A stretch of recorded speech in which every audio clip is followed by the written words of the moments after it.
Kontrollorët e trafikut ajror kanë njoftuar një gref më 20 dhe 24 tetor.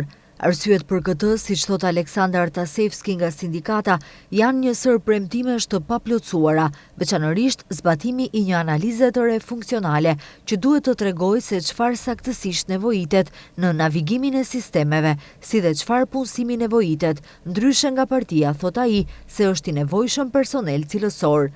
Ata planifikojnë, siç tha Artasevski, të caktojnë një gref tjetër të veçantë për shkak të mos përmbushjes së detyrimeve në lidhje me marrëveshjen kolektive.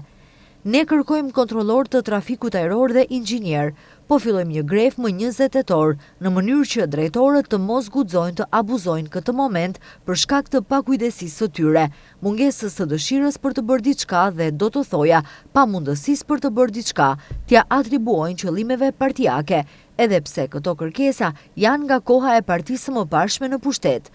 Tani ata thjesht po pasqyrohen si të papërfunduara.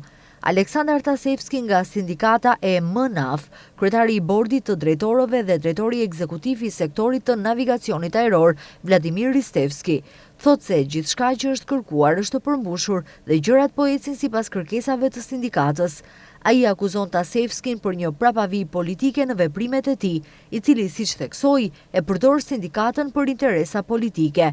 Ai thot se bordi i drejtorëve do të bëjë një përpjekje për të përmirësuar marrëdhëniet. Sa i përket marrëveshjes kolektive, Ristevski thot se ju ofrua të jepej një bonus 3 mujor prej 15% kontrolluesve për të kapërcyer periudhën zgjedhore dhe më pas të hynin në negociata për të, që sipas tij ishte një ofertë me qëllimet më të mira nga menaxhmenti.